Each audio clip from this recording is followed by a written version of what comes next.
Leftwing Communism and Infantile Disorder. Section. Quote, Left-wing Communism in Great Britain.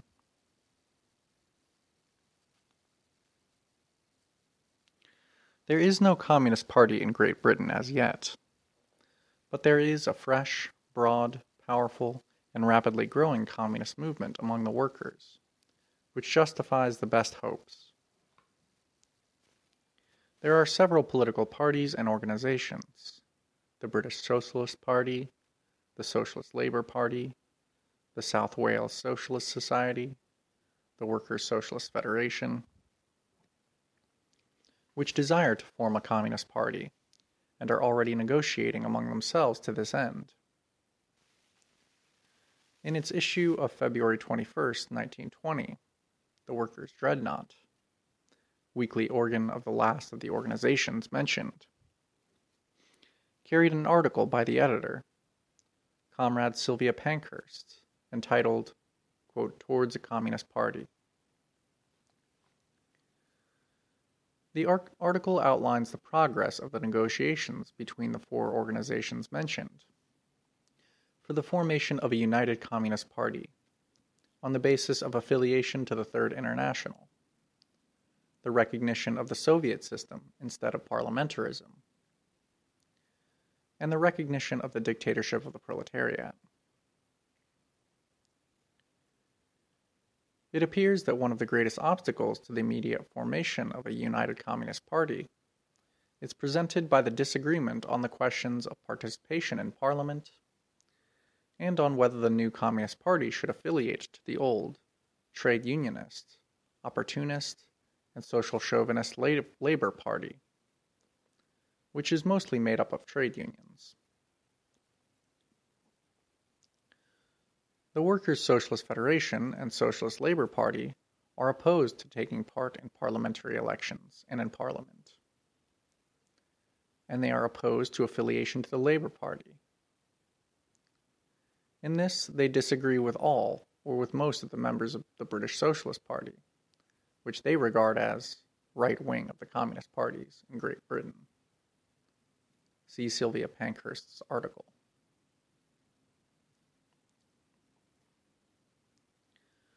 Thus, the main division is the same as in Germany, notwithstanding the enormous difference in the forms in which the disagreements manifest themselves.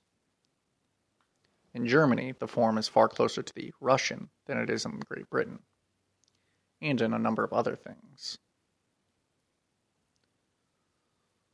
Let us examine the arguments of the lefts.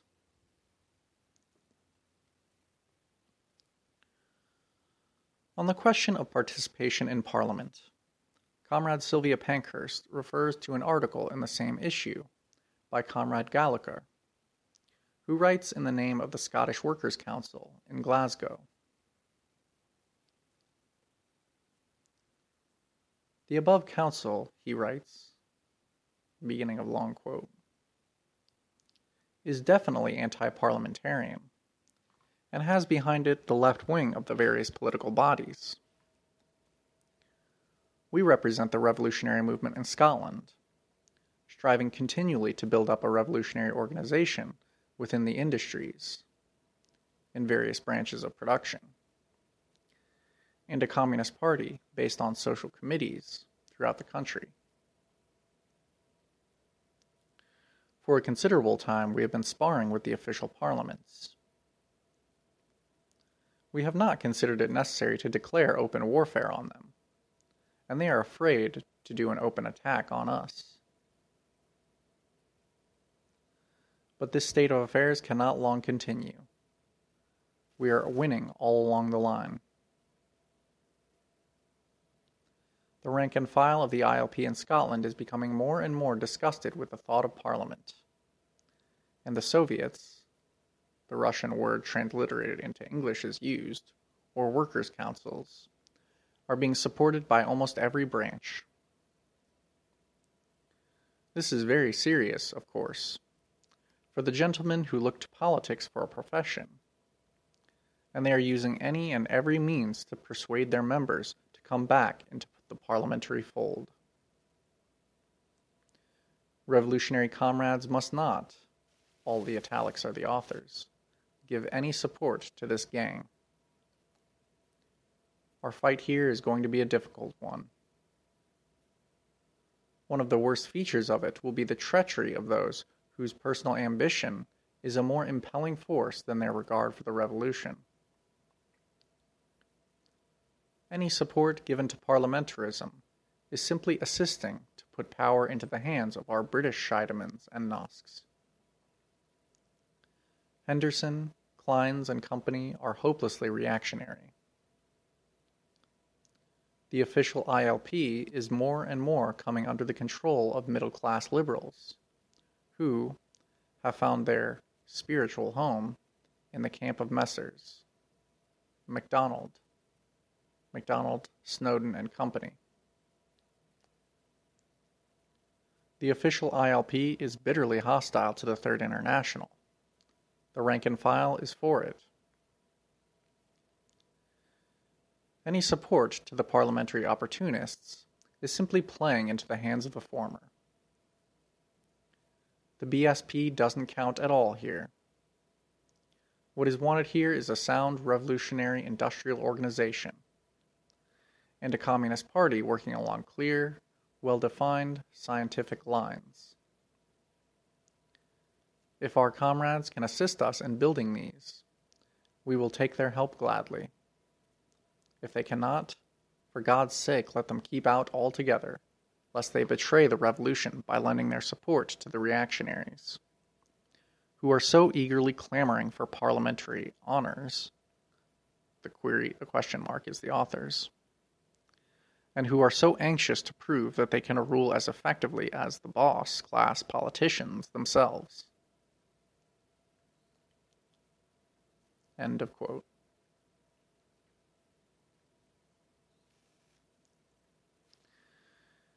In my opinion, this letter to the editor expresses excellently the temper and point of view of the young communists, or of rank-and-file workers who are only just beginning to accept communism. This temper is highly gratifying and valuable.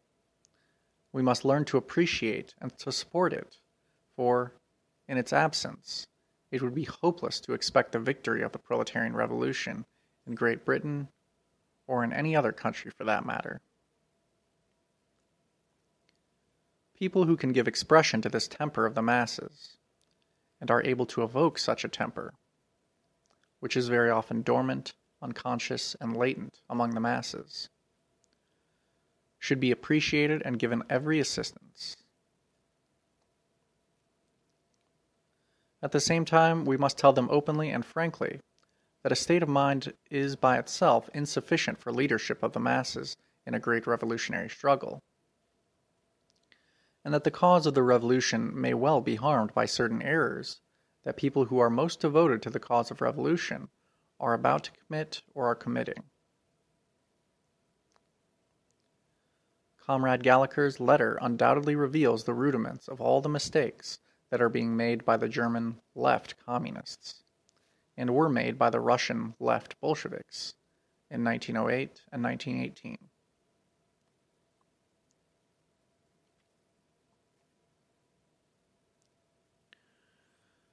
The writer of the letter is full of a noble and working-class hatred for the bourgeois class politicians.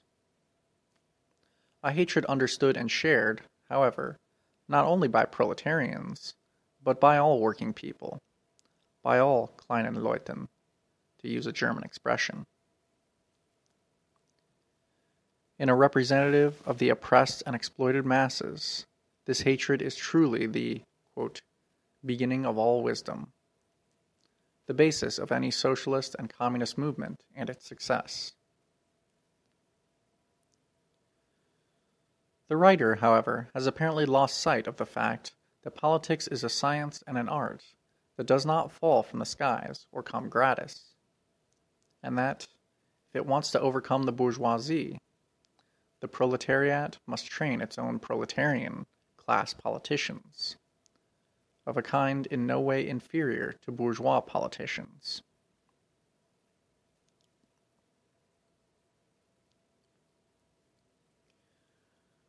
The writer of the letter fully realizes that only worker Soviets, not Parliament, can be the instrument enabling the proletariat to achieve its aims. Those who have failed to understand this are, of course, out-and-out reactionaries. Even if they are most highly educated people, most experienced politicians, most sincere socialists, most erudite Marxists, and most honest citizens and fathers of families. But the writer of the letter does not even ask, it does not occur to him to ask, whether it is possible to bring about the Soviets' victory over Parliament without getting pro-Soviet politicians into Parliament, without disintegrating parliamentarism from within, without working within Parliament for the success of the Soviets in their forthcoming task of dispersing Parliament. Yet the writer of the letter expresses the absolutely correct idea that the Communist Party in Great Britain must act on scientific principles. Science demands, first, that the experience of other countries be taken into account, especially if these other countries, which are also capitalist, are undergoing, or have recently undergone, a very similar experience. Second, it demands that account be taken of all the forces, groups, parties, classes, and masses operating in a given country. And also that policy should not be determined only by the desires and views, but by the degree of class consciousness and the military of one group or one party alone.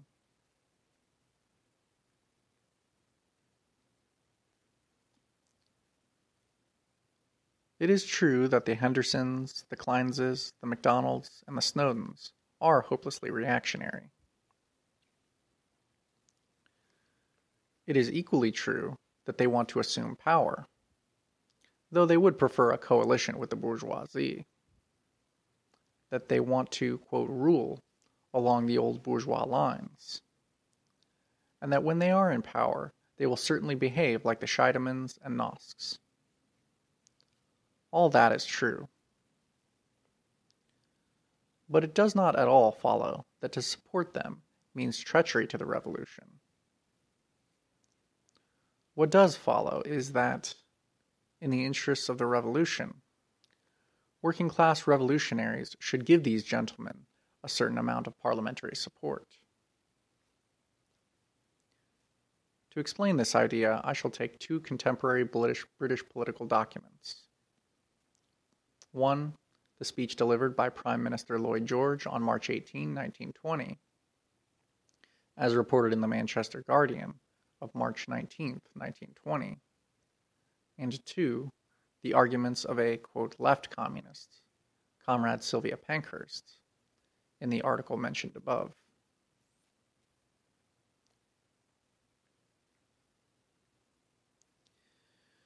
In his speech, Lloyd George entered into a polemic with Askeith, who had been especially invited to this meeting but declined to attend, and with those liberals who want, not a coalition with the Conservatives, but closer relations with the Labour Party.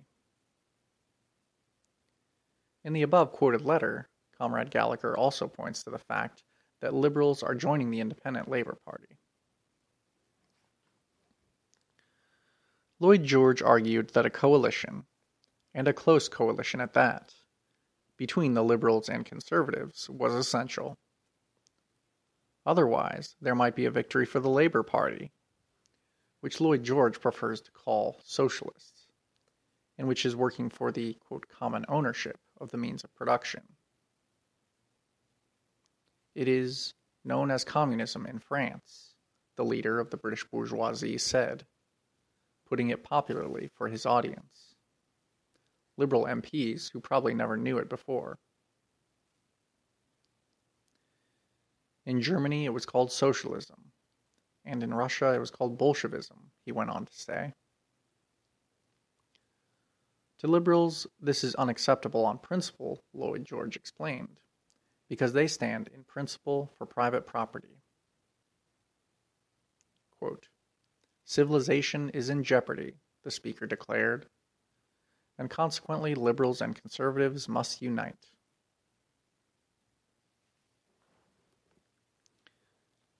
Beginning of long quote. If you go to the agricultural areas, said Lloyd George, I agree you have the old party divisions as strong as ever. They are removed from the danger. It does not walk their lanes. But when they see it, they will be as strong as some of these industrial constituencies are now. 4/5 of this country is industrial and commercial. Hardly 1/5 is agricultural. It is one of the things I have constantly in my mind when I think of the dangers of the future here. In France, the population is agricultural, and you have a solid body of opinion which does not move very rapidly, and which is not very easily excited by revolutionary movements. That is not the case here. This country is more top-heavy than any country in the world, and if it begins to rock, the crash here, for that reason, will be greater than in any land. End quote. From this, the reader will see that Mr. Lloyd George is not only a very intelligent man, but one who has learned a great deal from the Marxists. We too have something to learn from Lloyd George. Of definite interest is the following episode, which occurred in the course of the discussion after Lloyd George's speech. Beginning of quote. Mr. Wallace MP. I should like to ask what the Prime Minister considers the effect might be in the industrial constituencies upon the industrial workers, so many of whom are liberals at the present time, and from whom we get so much support. Would not a possible result be to cause an immediate overwhelming accession of strength to the Labour Party from men who are at present our cordial supporters?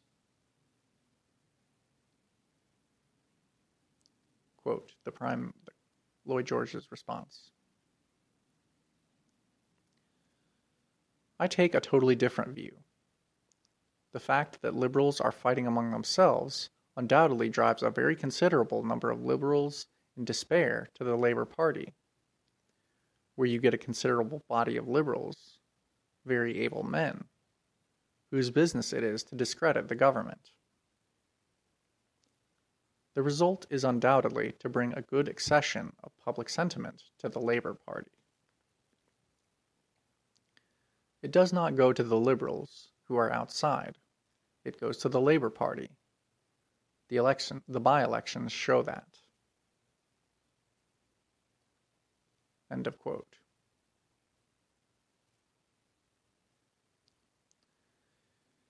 It may be said, in passing, that this argument shows in particular how muddled even the most intelligent members of the bourgeoisie have become, and how they cannot help committing irreparable blunders.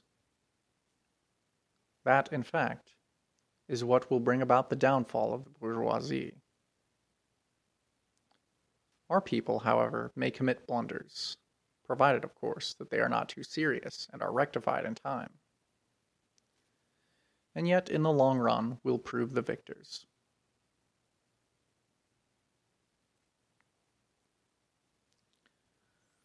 The second political document is the following argument advanced by Comrade Sylvia Pankhurst, a left communist. Beginning of long quote. Comrade Inkman, the General Secretary of the British Socialist Party, refers to the Labour Party as the main body of the working class movement. Another comrade of the British Socialist Party, at the Third International, just held, put the British Socialist Party position more strongly. He said, "We regard the Labour Party as the organized working class." Quote continued. We do not take this view of the Labour Party. The Labour Party is very large numerically, though its membership is, to a great extent, quiescent and apathetic, consisting of men and women who have joined the trade unions because their workmates are trade unionists, and to share the friendly benefits. But we recognize that the great size of the Labour Party is also due to the fact that it is the creation of a school of thought beyond which the majority of the British working class has not yet emerged, though great changes are at work in the mind of the people which will presently alter this state of affairs. The British Labour Party, like the social patriotic organizations of other countries, will, in the natural development of society, inevitably come into power. It is for the communists to build up the forces that will overthrow the social patriots. And in this country we must not delay or falter in that work. We must not dissipate our energy in adding to the strength of the Labour Party. Its rise to power is inevitable. We must concentrate on making a communist movement that will vanquish it. The Labour Party will soon be forming a government. The revolutionary opposition must make ready to attack it. End quote.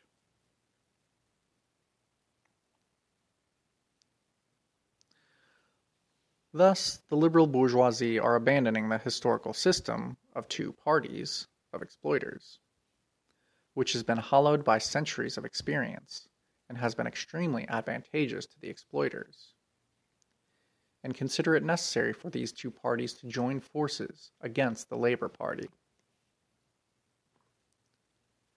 A number of liberals are deserting to the Labour Party like rats from a sinking ship.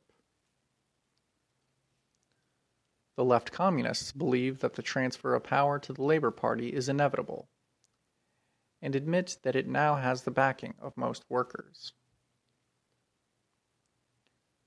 From this, they draw the strange conclusion, which Comrade Sylvia Pankhurst formulates as follows. Beginning of quote. The Communist Party must not compromise. The Communist Party must keep its doctrine pure, and its independence of reformism inviolate. Its mission is to lead the way, without stopping or turning, by the direct road to the communist revolution. End of quote.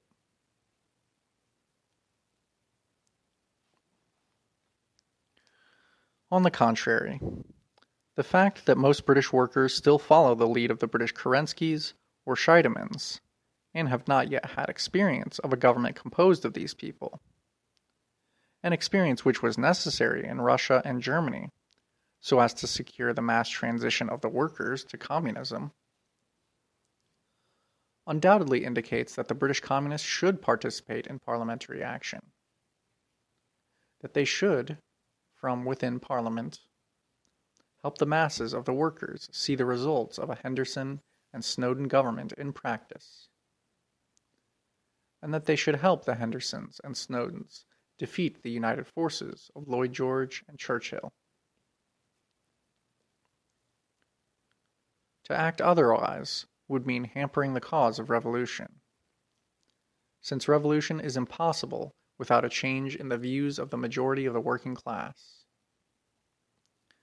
a change brought about by the political experience of the masses, never by propaganda alone. To lead the way without compromises, without turning. This slogan is obviously wrong if it comes from a patently impotent minority of the workers, who know, or at all events should know, that given a Henderson and Snowden victory over Lloyd George and Churchill, the majority will soon become disappointed in their leaders and will begin to support communism, or, at all events, will adopt an attitude of neutrality, and, in the main, of sympathetic neutrality towards the communists.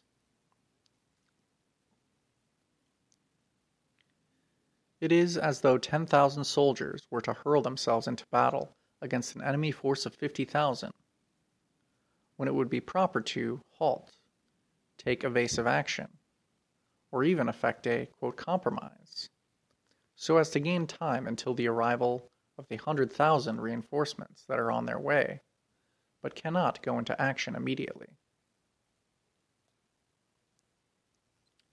That is intellectualist childishness, not the serious tactics of a revolutionary class.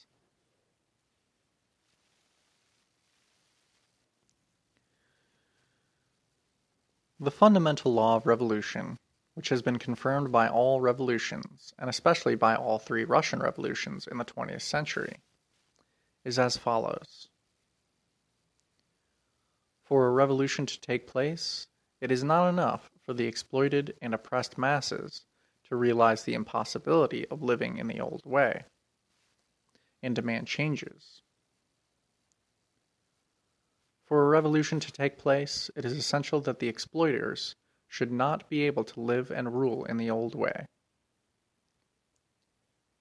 It is only when the lower classes do not want to live in the old way, and the upper classes cannot carry on in the old way, that the revolution can triumph. This truth can be expressed in other words. Revolution is impossible without a nationwide crisis, affecting both the exploited and the exploiters. It follows that, for a revolution to take place, it is essential, first, that a majority of the workers, or at least a majority of the class-conscious, thinking, and politically active workers, should fully realize that revolution is necessary, and that they should be prepared to die for it. Second, that the ruling classes should be going through a governmental crisis, which draws even the most backward masses into politics. Symptomatic of any genuine revolution is a rapid, tenfold, and even hundredfold increase in the size of the working and oppressed masses, hitherto apathetic, who are capable of waging the political struggle, weakens the government, and makes it possible for the revolutionaries to rapidly overthrow it.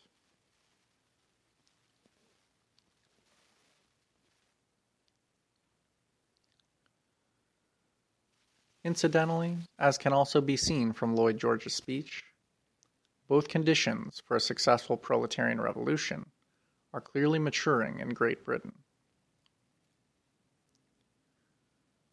The errors of the left communists are particularly dangerous at present, because certain revolutionaries are not displaying a sufficiently thoughtful, sufficiently attentive, sufficiently intelligent, and sufficiently shrewd attitude towards each of these conditions.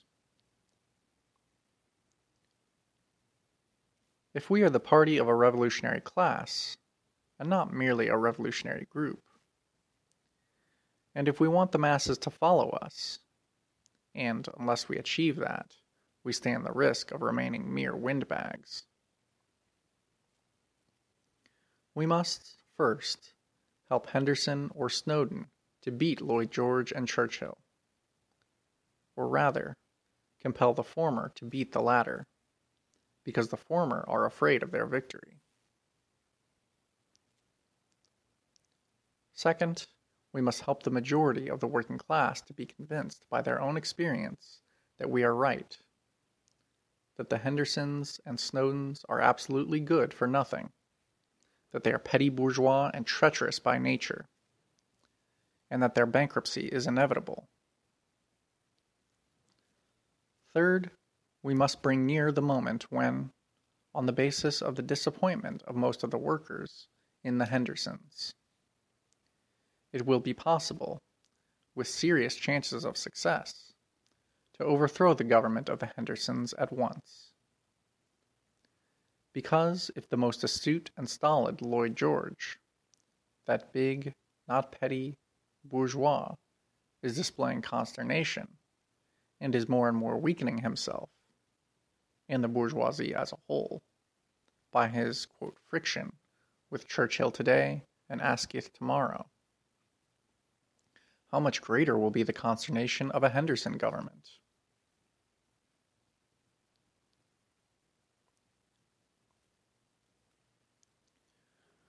I will put it more concretely. In my opinion, the British Communists should unite their 4 parties and groups, all very weak, and some of them very, very weak, into a single Communist Party on the basis of the principles of the Third International and of obligatory parliament participation in Parliament. The Communist Party should propose the following, quote, compromise, election agreement to the Hendersons and Snowdens. Let us jointly fight against the alliance between Lloyd George and the Conservatives. Let us share parliamentary seats in proportion to the number of workers' votes polled for the Labour Party and for the Communist Party, not in elections, but in a special ballot. And let us retain complete freedom of agitation, propaganda, and political activity. Of course, without this latter condition, we cannot agree to a bloc, for that would be treachery. The British Communists must demand and get complete freedom to expose the Hendersons and the Snowdens, in the same way as, for 15 years, from 1903 to 1917, the Russian Bolsheviks demanded and got in respect of the Russian Hendersons and Snowdens, i.e., the Mensheviks.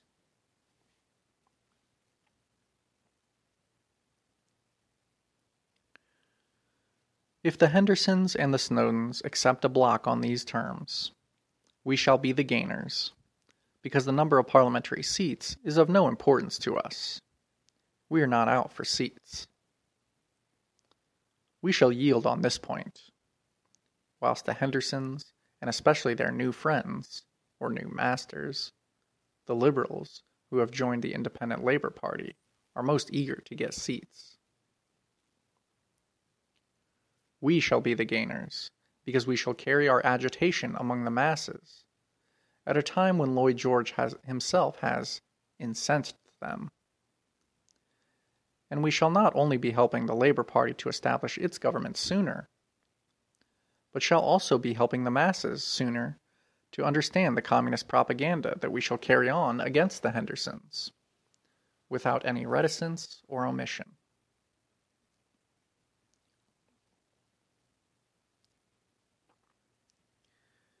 If the Hendersons and the Snowdens reject a bloc with us on these terms, we shall gain still more, for we shall at once have shown the masses, note that, even in the purely Menshevik and completely opportunist Independent Labour Party, the rank and file are in favor of Soviets, that the Hendersons prefer their close relations with the capitalists to the unity of all the workers. We shall immediately gain in the eyes of the masses, who, particularly after the brilliant, highly correct, and highly useful to communism explanations given by Lloyd George, will be sympathetic to the idea of uniting all the workers against the Lloyd George Conservative Alliance. We shall gain immediately, because we shall have demonstrated to the masses that the Hendersons and the Snowdens are afraid to beat Lloyd George, afraid to assume power alone, and are striving to secure the secret support of Lloyd George, who is openly extending a hand to the Conservatives against the Labour Party.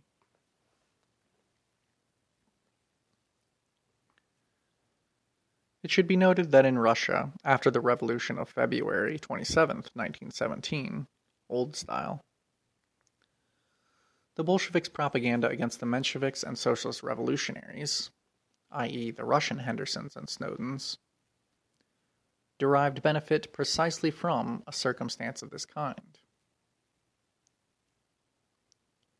We said to the Mensheviks and the Socialist Revolutionaries, assume full power without the bourgeoisie, because you have a majority in the Soviets, at the first All-Russia Congress of Soviets, in June 1917, The Bolsheviks had only 13% of the votes. But the Russian Hendersons and Snowdens were afraid to assume power without the bourgeoisie. And when the bourgeoisie held up the elections to the Constituent Assembly, knowing full well that the elections would give a majority to the Socialist Revolutionaries and the Mensheviks, who formed a close political bloc and in fact represented only petty bourgeois democracy, the Socialist Revolutionaries and the Mensheviks were unable energetically and consistently to oppose these delays.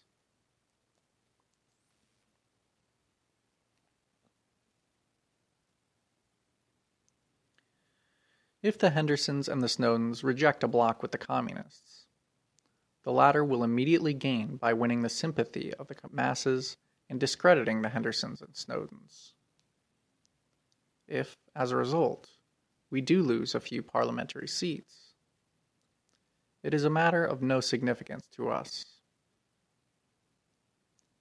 We would put up our candidates in a very few but absolutely safe constituencies, namely, constituencies where our candidatures would not give any seats to the Liberals at the expense of the Labor candidates.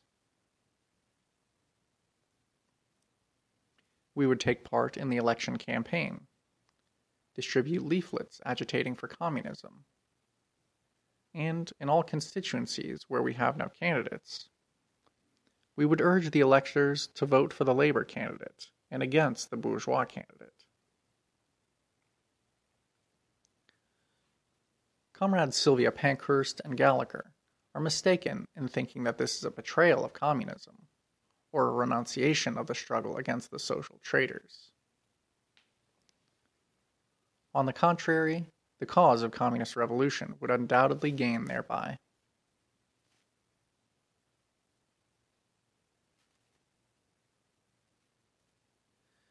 At present, British communists very often find it hard even to approach the masses, and even to get a hearing from them.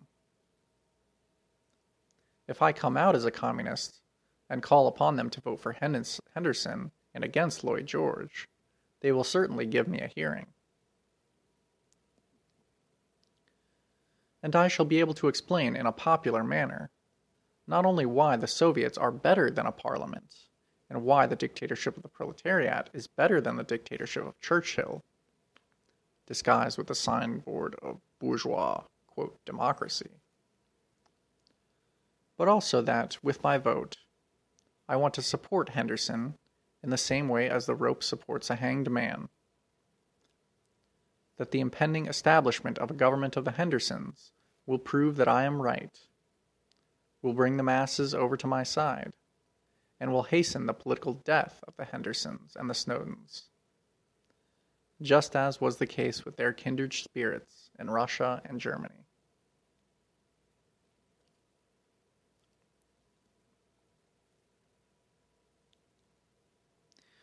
If the objection is raised that these tactics are too subtle or too complex for the masses to understand, that these tactics will split and scatter our forces, will prevent us from concentrating them on Soviet revolution, etc., I will reply to the, quote, left objectors.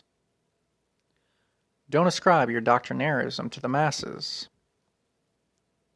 The masses in Russia are no doubt no better educated than the masses in Britain.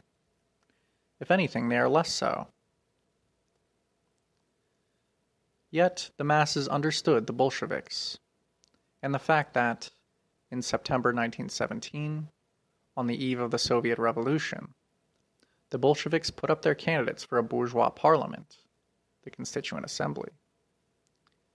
And on the day after the Soviet Revolution, in November 1917, took part in the elections to this Constituent Assembly, which they got rid of on January the 5th, 1918.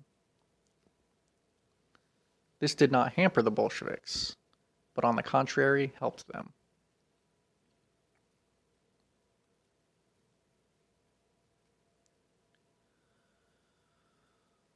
I cannot deal here with the second point of disagreement among the British communists, the question of affiliation or non-affiliation to the Labour Party.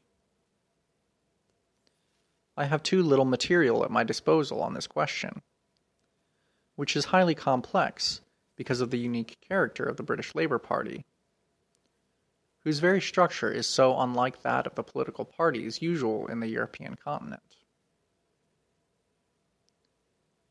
It is beyond doubt, however, first, that in this question, too, those who try to deduce the tactics of the revolutionary proletariat from principles such as, quote, the Communist Party must keep its doctrine pure and its independence of reformism inviolate.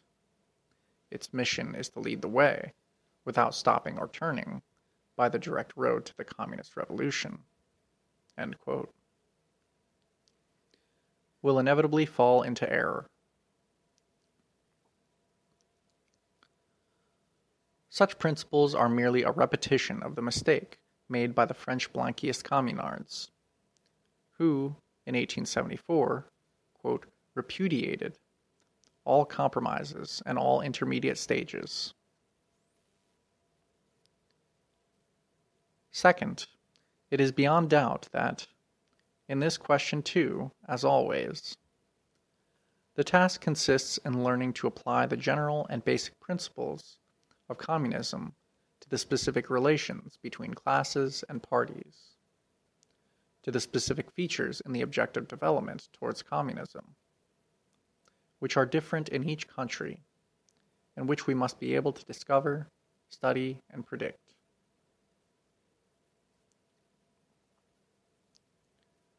This, however, should be discussed, not in connection with British communism alone, but in connection with general conclusions concerning the development of communism in all capitalist countries.